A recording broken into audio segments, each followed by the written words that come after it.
պարոն Անդրանիկ Թևանյանին։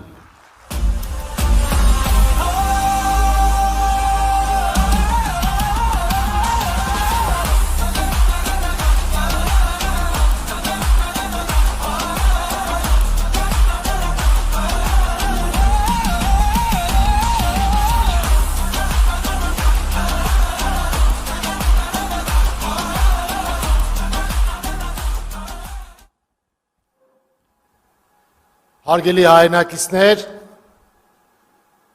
սիրելի գաղափարակից ընկերներ, ողջունում եմ ձեզ,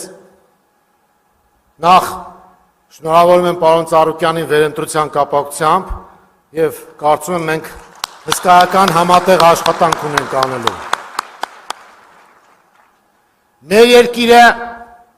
կանգնած է ճակատագրական ընտրության առաջ։ Նորանկախ Հայաստանը երբեք նման իրավիճակում չի եղել։ Սա կուսակցական խմբային ընտրություն չէ, որ մենք մրցենք, թե քանի տեղ կունենանք ապագա խորհրդարանում։ Հենց այդ պատճառով է, որ Մայր Հայաստանը, որը վերջին 3 տարիներին դրական արդյունքներով մասնակցել է համապետական նշանակություն ունեցող տեղական ընտրություններին, որոշել է մի կողմ դնել կուսակցական նեղ շահերը և միանալ հարստացնել առաջարկ Հայաստանին ծրագիրը և խորհրդարանական ընտրություններին մասնակցել Գագիկ Ծառուկյանի գլխավորած Բարգավաճ Հայաստան կուսակցության հետ։ Մեր որոշումը նաև պայմանավորված էր իմ և Գագիկ Ծառուկյանի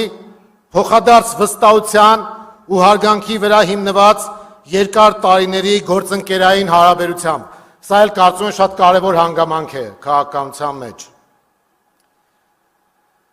Հարգելի թիմակիցներ, մեր ժողովուրդը մեզանից սպասում է լուծումներ,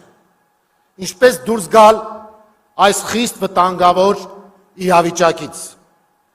Մարդիկ մեծ հաշվով երկու խնդրի պատասխան են սպասում. Ինչպես ապահովել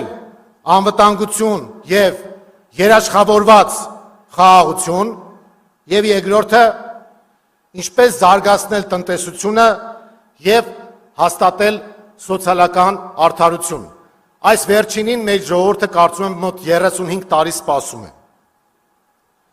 Հարգելի բարեկամներ, որպեսզի մենք կարողանանք զարգացնել մեր երկիրը,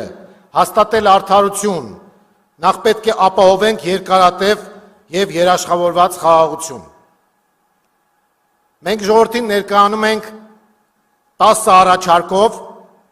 որոնց մի մասը հիմա կհնչեցնեմ։ Նախ երաշխավորված խաղաղության և անվտանգության մասին։ Այն, ինչ ունենք այսօր, ժամանակավոր շոու հրադադար է և թող մեր ժողովրդին չխաբեն, որ արդեն խաղաղություն են հաստատել։ Սա ոչ թե խաղաղություն է, այլ մի իրավիճակ, որի երաշխավորը, ինչպես վերջերս ՔՊԱ-ականներից մեկը ասաց, Իլհամ Ալիևն է։ Որևէ մեկը այստեղ և ընդհանրապես ամբողջ հանրապետությունում վստահում է Իլհամ Ալիևի տված երաշխավորությանը։ Կարծում եմ, որ դպրոցականների համար էլ է պարզ այս պատասխանը։ Երաշխավորված և կայուն խաղաղության համար անհրաժեշտ է ապավինել սեփական ուժերին, ունենալ փոխվստահելի դաշնակիցներ, վարել հավասարակշռված արտաքին քաղաքականություն։ Չի կարելի Հայաստանը վերածել աշխարհաքաղաքական մանրադրամի ու մեր երկիրը դարձնել բախումների թատերաբեմ։ 2008-ի Վրաստանը, այսօրվա Ուկրաինան այն օրինակներն են, որոնցից մենք պետք է դասեր քաղենք։ Միթե Արցախի կորուստը մեզ դաշ չեղավ։ Համոզված եմ, որ մեր ժողովրդի մեծ մասն արդեն ամեն ինչ հասկացել է։ Հարգելի ժողովուրդ, մենք վերականգնելու ենք հայոց բանակը, այն դնելով պրոֆեսիոնալ հիմքերի վրա։ Մենք վերականգնելու ենք նաև մեր բնական դաշնակիցներ, Ռուսաստանի եւ Իրանի հետ հարաբերությունները։ Օրվա իշխանությունների վարած արկածախնդրային անխոհեմ ու բացառապես սեփական նեղ շահերի վրա հիմնված քաղաքականության արդյունքում մենք հիմա կանգնած ենք Ռուսաստանի հետ առնվազն տնտեսական պատերազմի նախաշեմին։ Դրա հետևանքով կարող են փակվել ավիափոխադրումները, ավելի քան 3 անգամ կթանկանա գազը, գյուղացին կկանգնի մթերքի իրացման խնդրի առաջ, կզրոյացվի դեպի Ռուսաստանի դաշնություն արտահանումը, արտադրողներն ու գյուղացիները կտուժեն, Ռուսաստանում խնդիրներ կառաջանան հայ գործարարների համար, թույլ չի տրվի այնտեղից գումարներ ուղարկել։ Հարց է առաջանում, ում է սա ձեռնտու։ Պատասխանը ակնհայտ է, ոչ Հայաստանին։ Իհարկե մենք էլ հարցեր ունենք Ռուսաստանին, մեր հասարակության մեջ էլ կուտակված են որոշակի խնդիրներ կապված Ռուսաստանի վարքագծի հետ, բայց այդ հարցերը մենք բարձրացնելու ենք, դրանք բարեկամաբար լուծելու, մեր երկրի համար օգուտներ ապահովելու, այլ ոչ թե արհեստական հակադրություն ստեղծելու և թշնամանալու նպատակով։ Մենք պետք է շահերի համադրում իրականացնենք արտաքին քաղաքական ոլորտում և փոխշահավետ հարաբերություններ հաստատենք բոլորի հետ։ Պետք է խորացնել հայ-վրացական հարաբերությունները։ ԱՄՆ-ի, Եվրոմիության հետ գործընկերային կապերի զարգացումը նույնպես բխում է մեր շահերից։ Մասնավորապես, պետք է ակտիվ բանակցել դեպի ԵՄ Հայաստանի քաղաքացիների առանց վիզա ռեժիմ սահմանելու համար։ 8 տարի այս իբր արևմտամետ իշխանությունը 1 մետր անգամ չի մոտեցել այս խնդրի լուծմանը։ Հենց սրա համար է, որ մենք ասում ենք, որ այն ձևակերպումները, թե սա արևմտամետ է, նա ռուսամետ է, դատարկություն են։ Իրականում քաղաքական ուժը, քաղաքական գործիչը պետք է լինի աթոռամետ, ոչ թե այնպես ինչպես Նիկոլ Փաշինյանն է պատկերացնում, այլ պետք է լինի հայամետ, այնպես ինչպես մենք ենք պատկերացնում։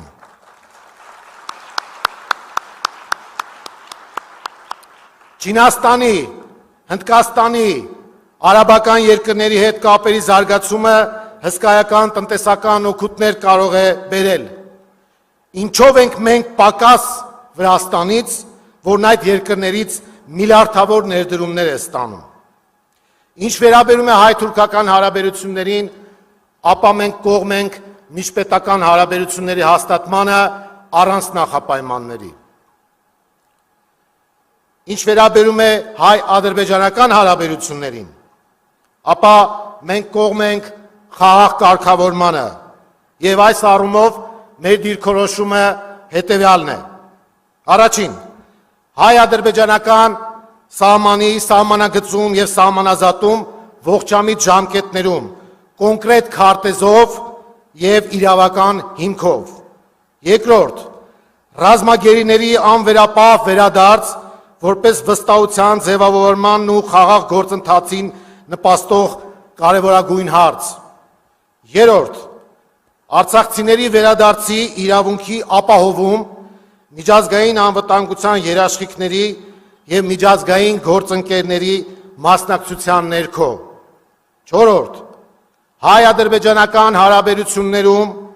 միջնորդ երաշխավորների ինստիտուտի ներմուծում։ Հինգերորդ, Հայաստանի ներքին որոշումները չեն կարող կայացվել ադրբեջանական ճնշման ներքո, այդ թվում սահմանադրական փոփոխությունների մասով։ Արցախի մասին։ Բազմիցս ասել եմ, հիմա էլ ուզում եմ կրկնել։ Նա ով չի ափսոսում Արցախի կորստի համար, սիրտ ու հոգի չունի ու մեծ հաշվով հայ չի, բայց նա ով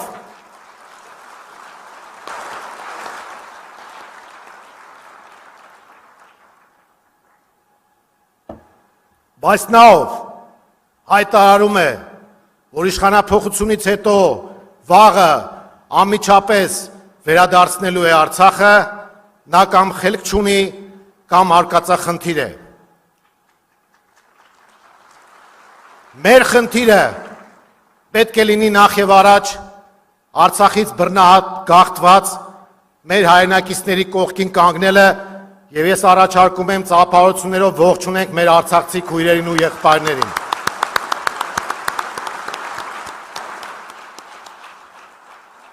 Տնտեսական քաղաքականության մասին։ Հայաստանի Հանրապետության հանրային տնտեսական եւ սոցիալական կյանքի գրեթե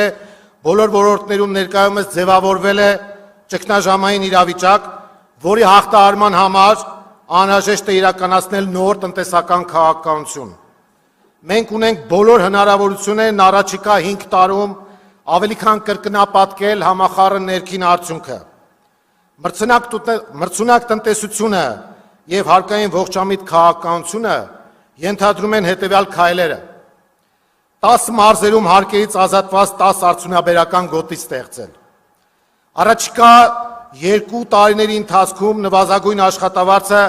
փուլային տարբերակով դարձնել 150,000 դրամ։ Սա այն նվազագույնն է, որի մեր քաղաքացիները արժանի են, կարծում եմ, եւ բոլոր ջանքերը պետք է ներդնել այդ ուղղությամբ։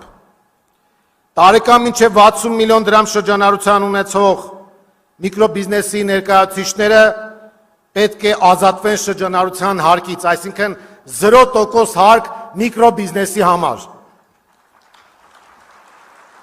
Տարեկան 60-ից մինչև 180 միլիոն դրամ շրջանառություն ունեցող փոքր բիզնեսի համար շրջանառության հարկը պետք է սահմանել 1%-ը։ Եվ վերջում, գույքահարկի մասով հարկայինի հետ կապված մենք առաջարկում ենք կրճատել գույքահարկի չափը, որովհետև սա ուղղակի թալան է։ Լուրջ խնդիր է բանկային տոկոսների տակ մեր քաղաքացիների ճկռելը։ Մենք դեմ ենք վարկային գերությանը եւ բանկային ռեկետին։ Դրա համար մասնավորապես առաջարկում ենք մինչև 5 միլիոն դրամ վարկեր ունեցողների համար տուժտուգանքների մասով համաներում հայտարարել եւ մարդկանց ազատել այդ վարկային գերությունից։ Սոցիալական համերաշխության, կրթության եւ արժանապատիվ թոշակի մասին։ 2018-ին ժողովրդին խոստացան սոցիալական արդարություն, բայց իշխանավոր դառնալուց հետո հայտարարեցին, որ աղքատությունը մարդկանց գլուխներում է, զուգահեռաբար հաղթահարելով իրենց աղքատությունը գրպաններում, բայց ցավոք կառավարչական տեսակետից իրենց գլխի դատարկությունը հաղթահարել չհաջողվեց։ Աղքատության հաղթահարումը մեզ համար պատվի հարց է եւ հետեւաբար օրինակ թոշակային տարիքի անցնելը չպետք է դատավճիռ դառնա։ Այս առումով առաջարկում ենք ամսական կենսաթոշակի նվազագույն չափը 2027 թվականից փուլային տարբերակով պետք է դարձնել 100,000 դրամ։ Եվ յուրաքանչյուր տարի թոշակների չափն ավելացնել նախորդ տարվա ինֆլյացիայի չափով։ Կարծում եմ, որ մեր տատիկներն ու պապիկները նվազագույն արժանի են այս ամենին, ինչ որ մենք առաջարկում ենք։ Կրթության ոլորտը նույնպես պետք է լուրջ հոգատության ներքո հայտնվի։ Պետական ու համայնքային պատկանելության բոլոր կրթօջախները մանկապարտեզից մինչև բուհեր պետք է լինեն անվճար։ Նրանք, ովքեր ասում են, որ անվճար կրթությունը որակյալ չի կարող լինել, հիշեցնեմ, որ ԽՍՀՄ տարիներին կրթությունը անվճար էր եւ ամբողջ աշխարհը խոստովանում էր, որ ԽՍՀՄ-ում ամենաբարձր կրթական մակարդակն է, այնպես որ այդ դեմագոգիան թող թարգեն։ Հանրային համերաշխության մասին, ամենակարևորը, գնում ենք ընտրությունների։ Մեր հանրությանը պառակտել են, թշնամացրել են, վախեցրել են։ Մենք համախմբելու ենք, հաշտեցնելու ենք, ապա հուսահատեցնելու ենք եւ հզորացնելու ենք։ Օրվա իշխանությունը խոստացավ արդար պետություն կառուցել, բայց գրեթե զրոյացրեց հետանկախական շրջանի մեր բոլոր դրական ձեռքբերումները եւ միևնույն ժամանակ խորացրեց նախկինում արկա բոլոր արատավոր բարքերը։ Մենք այս պատկերը պետք է փոխենք ձևավորելով նոր որակի իշխանություն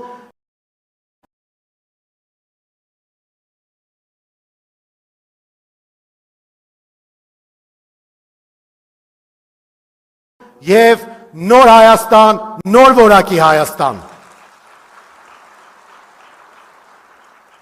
Հարգելի քաղաքացի, ուղիղ դիմում եմ քեզ, որպես բարեկամ, որպես ընկեր, որպես քեզանից մեկը։ Առաջարկում եմ, կոչ եմ անում, խնդրում եմ, հունիսի 7-ին անպայման գնալ ընտրատեղամաս եւ նպաստել իշխանափոխությանը։ Սիրելի քաղաքացի, անպայման գնա ընտրատեղամաս, գնա, որպեսզի սրանք գնան, որպեսզի մնա Հայաստանը, գնա, որպեսզի նորից չլինեն պատերազմներ, զոհեր, կորուստներ եւ ավերածություններ, գնա, որպեսզի մենք երաշխավորված խաղաղություն ունենանք, գնա, որպեսզի մեր երեխաներն ունենան ապագա, Հայաստանը չմնա առանց դաշնակիցների, գնա, որպեսզի մենք բանիմաց եւ ունակ իշխանություն ունենանք։ Մենք պատասխանատվությունից չենք խուսափում։ Նրանք, ովքեր համախմբվել են եւ ընտրություններին մասնակցելու են Բարգավաճ Հայաստանով, չեն վախենում իշխանական պատասխանատվությունից եւ պատրաստ են վերցնել այդ բեռը։ Չկասկածեք, մենք կերտելու ենք բոլորիս երազած Հայաստանը եւ հետեւաբար մեզ ժողովրդին ուժ, եռանդ, վճռականություն, կամք եւ հաղթանակ եմ մաղթում եւ ամենակարևորը Հայաստանի քաղաքացին պետք է միանա մեզ, որպեսզի կարողանանք փոխել այս իրավիճակը։ Դրա համար ենք կոչ անում քաղաքացուն, միացիր, որ փոխենք։ Շնորհակալություն։